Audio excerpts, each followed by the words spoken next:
What's going on, guys?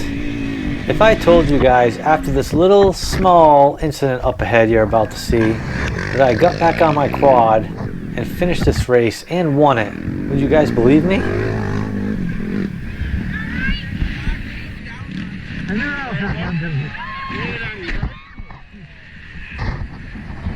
good. Okay? Yep, good. You sure? Yep. Thank you.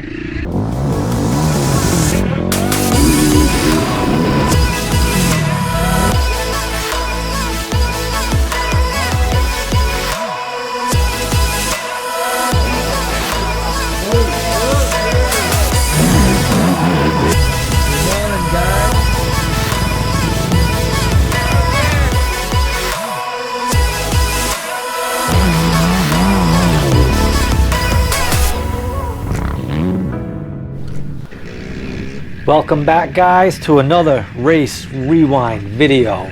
This race right here is Dream Riders Wnyoa 2017 Vet B class. I was number 885 back then. We're about to start, getting ready to go, waiting for that green flag.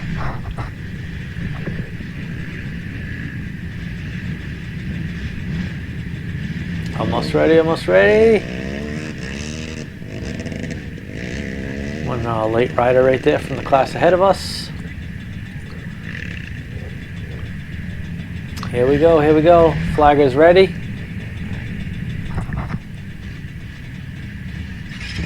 Here we go. Well, a little late start on my part, a little late start. That's my buddy Jeff Bush, who I mean, I guess technically, I don't know. I don't think he got the whole shot. I think that other guy got him. The other guy got him. That was Jeff Bush. Me and him did a lot of battling throughout this season. This was actually round one of the 2017 season, Dream Riders Wnyoa. Really, really good track. It's always kind of muddy here. Not horrible, but you just saw us splash through that little muddy, wet section right there. You'll see a little more of it throughout the lap. And I'm way behind, guys. Look at this. I'm way behind. Not how I want to start the race, that's for sure. I got to get by this KFX rider. I'm not sure of his name. I know I've talked to this guy a couple times. I think he made most of the races throughout this year. But Jeff Bush, I know he's fast and he's getting away. So I got to get by this guy, and I need to catch the two guys ahead of him. I need to get the lead. So you guys saw in the beginning of this video, basically at the end of lap one, that was me coming through scoring, and I hit a pretty nasty rut, and it basically just made me do a front flip. Tried to save it, but that wasn't happening. And then shortly after I got right side up again, another rider did the same thing, and he actually rear-ended me. So we knew we had a few riders go by me. I didn't know who. I was first at that time. I came through the finish line first place. After that, I knew a few riders passed me. I didn't know where I was. I thought I was last place. But we were lucky. We only had minor damage on the quad. We did crack the subframe, lost the bumper, but we were able to keep riding. I think my Vortex mount was actually hanging, you know, the last 2 or 3 laps, whatever it was. It may have been 2 laps. I think it was a 4-lap race. So thankfully I didn't lose that. Woo, a little log jump. But we ended up finishing, and we actually got the win. It was pretty crazy. I remember finishing up, coming to our group. You know, we're all asking each other how we did. And I'm like, guys, I had the biggest crash. And they're like, well, what place did you get? And I'm like, well, you know, I won. And they're like, sure you did. And on the drive home, there was a few photographers sitting right at that spot. I guess it's a known spot for crashes. I guess it happens every year in that spot. And there was a whole bunch of pictures of me upside down, and the whole scene playing out. It was pretty funny. So of course I grabbed those pictures and sent it to my buddies. And I'm like, look, I told you guys I crashed. It was a good crash. Definitely got a little bit of fame from it. Actually have won a couple contests, couple photo contests and stuff with that picture. So it's, you know, I was lucky I didn't get hurt. The quad got the worst of it. But you know what happens, guys? Racing's dangerous. You got to be careful. So watch this pass. Oh, whoa, inside line. Look at that pass. So get by Bush, baby. Got by Jeff Bush. That was a good line. That was a good line. So we got this guy in front of us. We got to get by him. We got to get by this guy. He is on a 250R. Moving along pretty good, I have to say. You don't see too many guys racing these anymore. There are a few here and there, but they are a little more work to maintain, especially if you have a wet, muddy race, man. You can trash these motors quickly. So we're doing good. We're in second now. We're in second. This is good. This is good. Keep moving.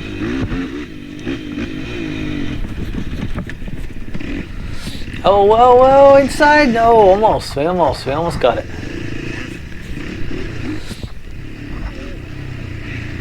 So we are now catching riders in the class ahead of us. Probably there was a couple guys. If you start up, so he moved over. That was good. There was a couple guys that started a little bit late. You guys saw while we were waiting to start, so that may have been one of those guys.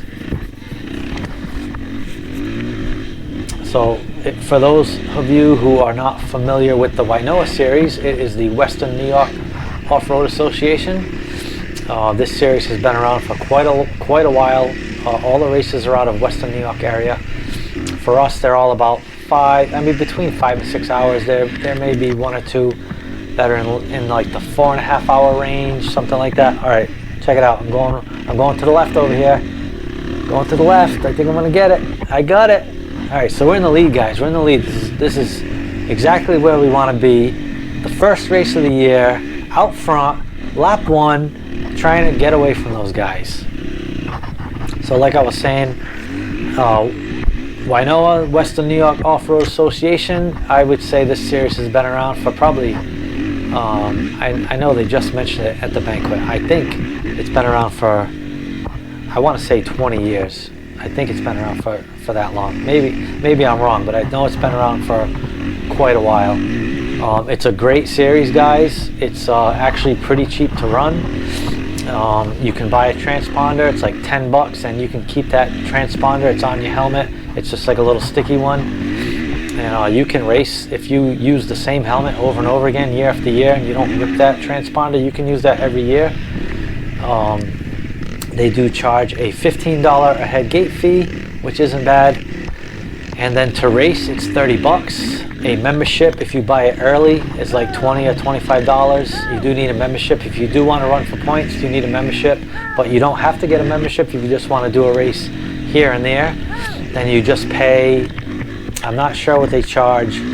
They do charge a fee for like a day pass for the membership. I don't know if it's like $5 or maybe $5, but I know it's not a lot. And then this series is also AMA sanctioned, so you can get a day pass, or you can get an AMA membership. It's $50 for an AMA membership, guys. I mean, if you plan on running for points, then that's the way to go. And then same with this series. If you want to run for points, you're better off getting a membership early before the season starts. You save like $10 or whatever it is, and then basically you spend your gate fee and your race fee. That's $45 to race. So that's actually not too bad, guys. That's pretty cheap. There we go. We got a lapper in front of us. He's from the class ahead, trying to get around this guy. Let's go. Let's go.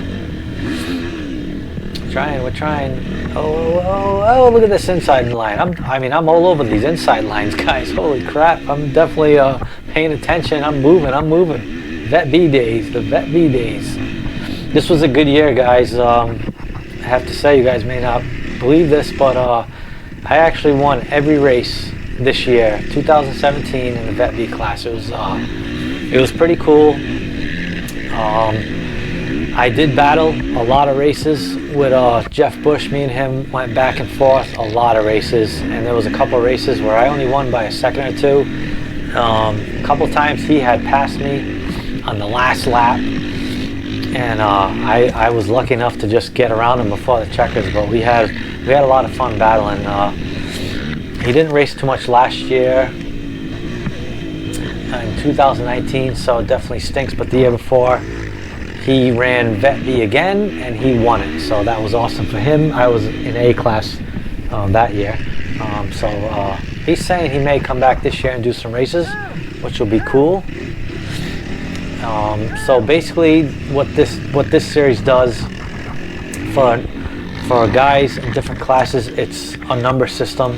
I'll get some mud in the camera. Freaking mud in the camera. Need to get that off. All right. We wiped the camera. We're just in a short little bottleneck, but we're moving again. We're moving. All right. So this guy in front of us, he's got almost the same colors as me. Pretty much the neon yellow is bumper and grab bar. And this is actually my buddy Andrew Porter. We didn't really know each other too well at this race, but as the season went on, we got to know each other. And this race, obviously, it was a little tough getting around him.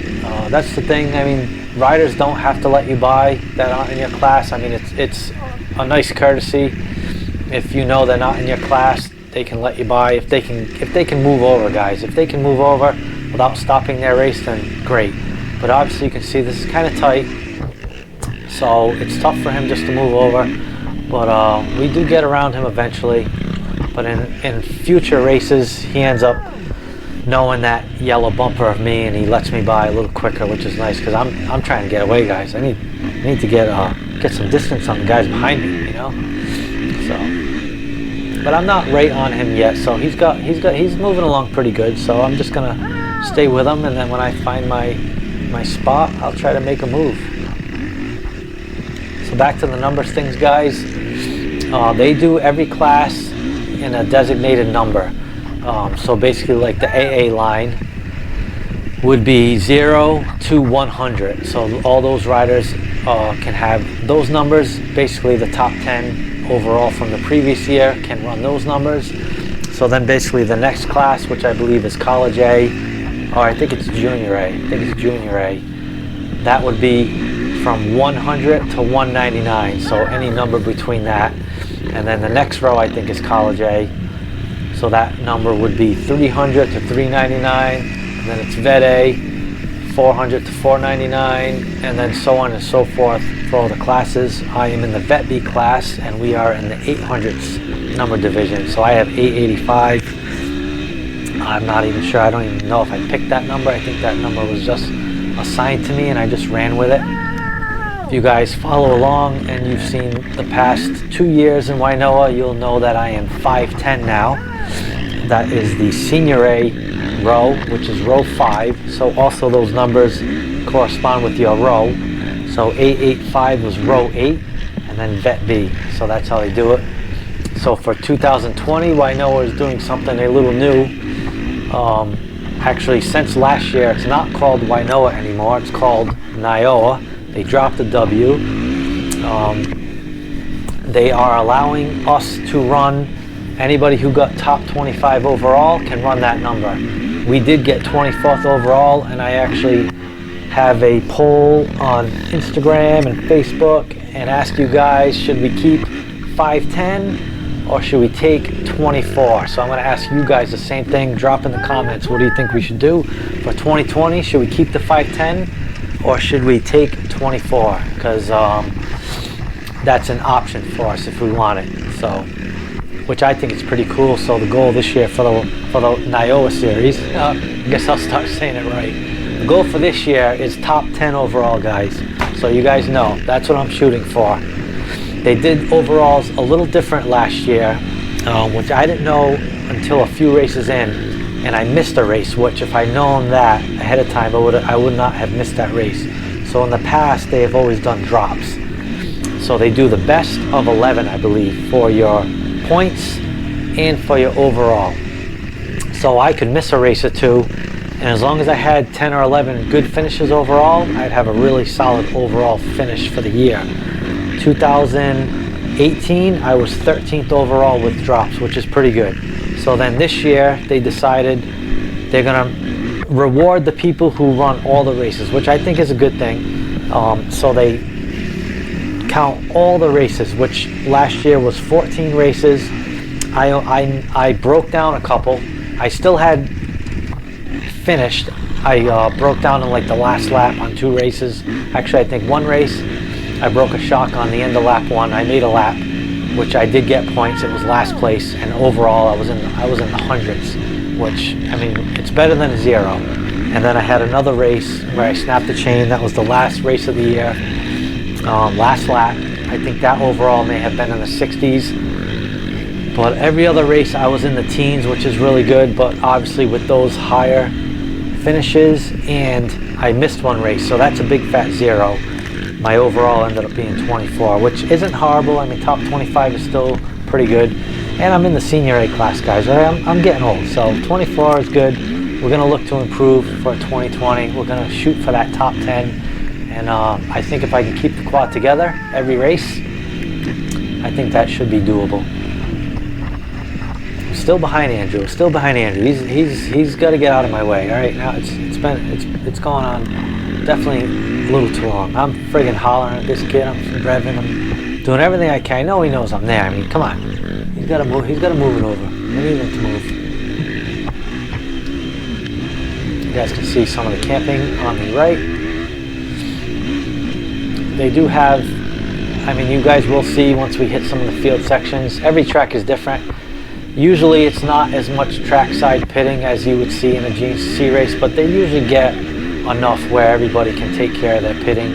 And this series for quads, it only runs an hour and a half. So usually I do not need gas on these races. Sometimes I get it, sometimes I don't. It just depends on times. It depends on what the pros, you know, the AA guys run, because that determines the laps and then when they stop the race or they call last lap. So sometimes we go an hour and 40 minutes when it's all said and done. Sometimes depending on the tracks and the mileage, we can go closer to 2 hours. So it all depends.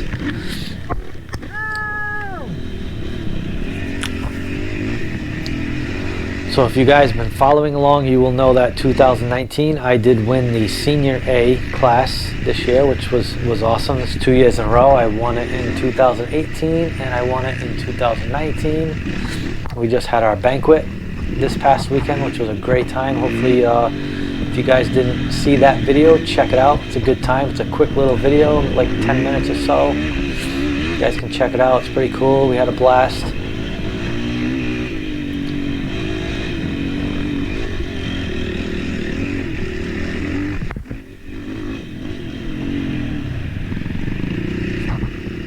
Still, I mean, Andrew's still got some distance on me, so it's not, I mean, we're moving along good enough where, but I got people, you just saw me peek back, and there's guys behind me, so I need to get around some of these guys to make sure I can hold on to my lead.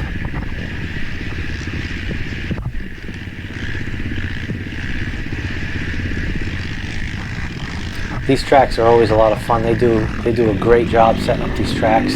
A good mix of hills, off camber, fast sections, tight sections. Some tracks have some jumps, so definitely a lot of fun. If you guys are in the New York area, even like the Connecticut or Massachusetts area, I highly recommend checking one of these races out. They do run on Sundays.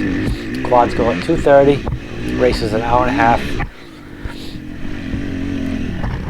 and they get a good crowd, guys. They get 200 to 250 quads every race, and that's just in the adult quad race. They do have youth and mini races earlier in the day, along with dirt bikes, and we all race on Sunday, every class. So they got like the Pee-wees, and they got the minis, and they got, you know, classes for bikes and quads, and then they got adult bikes and adult quads. So every race goes off on Sunday. It starts at 8 o'clock in the morning, and then the last race is at 2:30. So it's definitely a busy day, but it's fun because if you go there just to watch as well, you will see a ton of action between quads and bikes. All right, I'm getting antsy. Oh, whoa, we got a little, starting to get a little closer. We gotta get by. A little bit of traffic.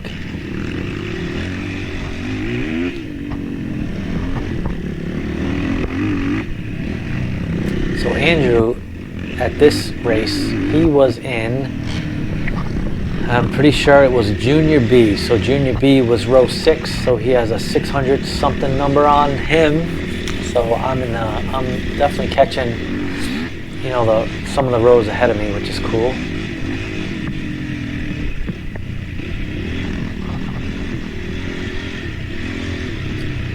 Oh, whoa, there we go. Inside line, see that? That was a good inside line. So finally we got around him, so now we got to work on this guy next. And they get a few, you know, they get a few big names at these races, guys. You get Jared McClure, he ran just about every one this year. Hunter Hart, he's won this series a bunch of times. Marty Christopherson, you get Chris Borch that comes here. You got Ben Kowalowski, I'm not sure if that's how you pronounce my name, but he's a pretty fast XC2 rider. You get Greg and Steve Covert that are always at these races. So you guys, if you guys do come to one of these events, you will see some GNCC pros here and some XC2 Pro-Am guys as well. So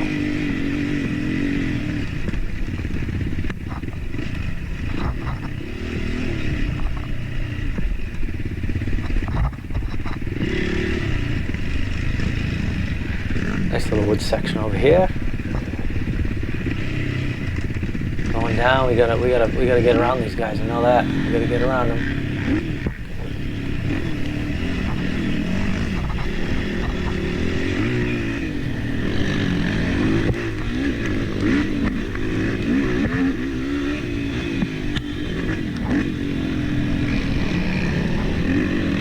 I can tell you one thing, Wnyoa always has some great hill climbs in almost every single one of their tracks, sometimes multiple hill climbs. So we just passed the 6. Lots of great hill climbs, man. Some of them you can really crank it up on 3rd gear, just hammering up them for a little bit.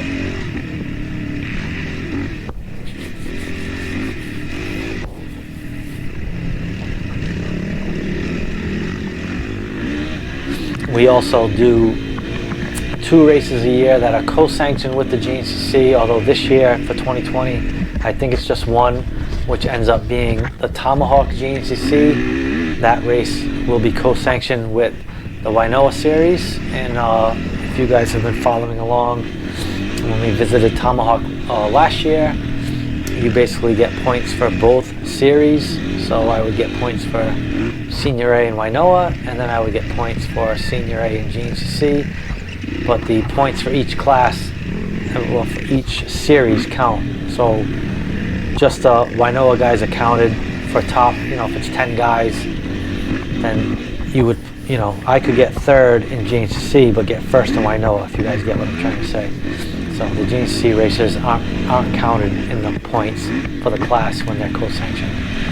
We used to have Unadilla, which was an awesome track, one of my favorite tracks, but unfortunately we don't race there anymore. We haven't raced there since 2017, so this was actually our last year racing there, and that would be the only race that I won Wnyoa and GNCC at a co-sanctioned race. I actually won. Now that I'm looking back at the date, I won that race, which was pretty friggin' awesome. Definitely one of my favorite tracks. Last year we had Tomahawk and Black Sky, which we have ran Black Sky before with Wnyoa. It's a really good track, so that was the 2nd co-sanctioned race with GNCC. But this year, like I said, all we have is Tomahawk in September, which kind of stinks. But I guess they just couldn't get the schedules right between both series and get another track lined up for both of them.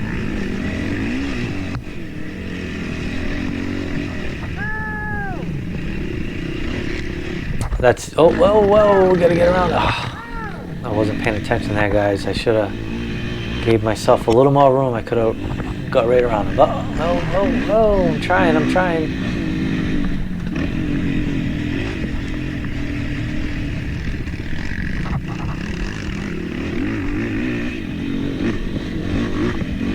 So I want to say this track is probably between 8 and 10 miles long. I'm not exactly sure. I don't remember. I know we saw the 6, and we are getting close to getting back into the main field section and then work our way to the finish line. So I would say somewhere between 8 and 10 miles this track is, and that's usually how every one of their races is. They're all about 8 to 10 miles.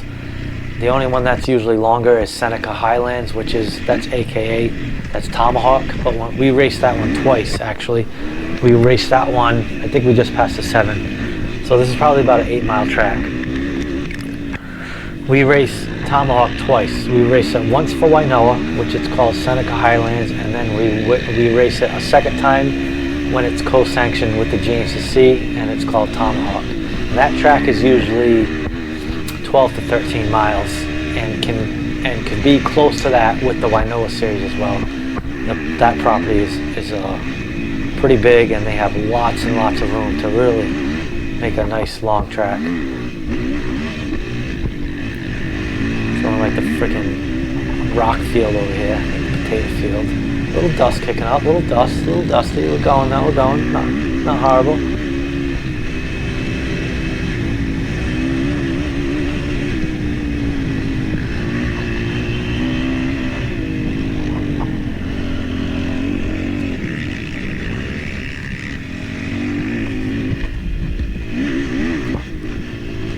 Funny, you go from dust to some little wet, muddy areas.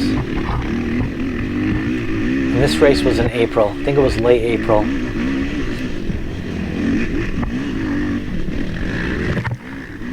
Oh, I'm trying, oh! Another little wet section. Getting some mud on the camera. Gotta clean that camera. Hey, look back at me, he knows I'm there. Oh, I'm gonna go that way. Nope. Oh, look at this. Oh, whoa, there you go. There's one. I got one. I tell you guys, I'm really working those inside lines. Definitely cool. Uh-oh. We got a bottleneck. Paying attention now. We go right around it. Look, 1, 2, 3, 4, 5 guys we just passed. One guy was freaking sideways. What the heck is he doing?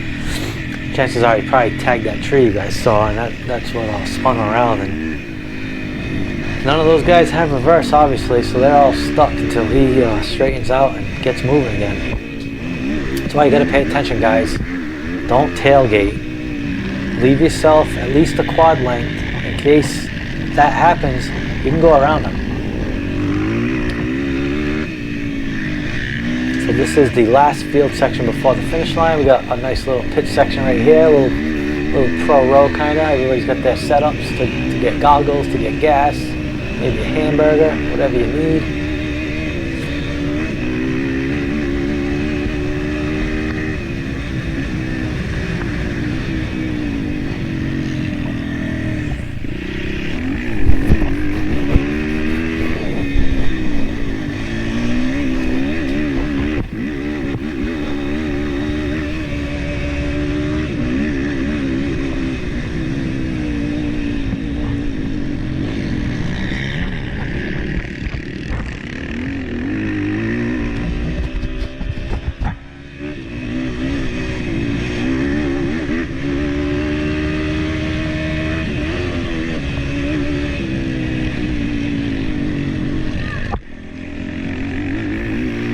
So we are almost to the finish line. Maybe a little short field section we go around.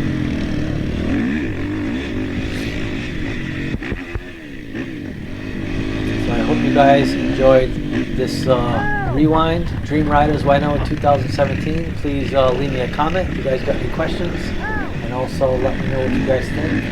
Keep 510 or should we take 24? Please give this video a like, and if you're not yet, please subscribe to the channel. And we will see you guys on the next one. We're going to cross this finish line, and that's going to be one lap down at Dream Riders.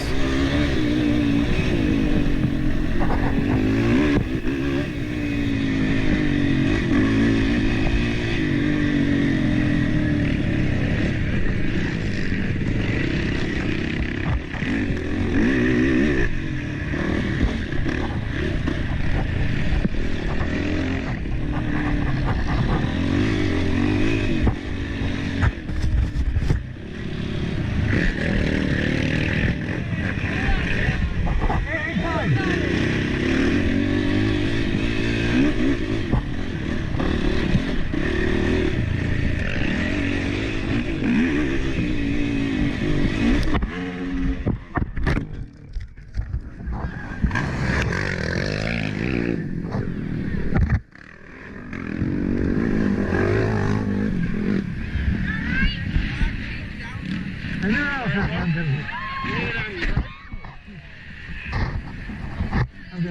Yep, good. You sure? Yep. Thank you.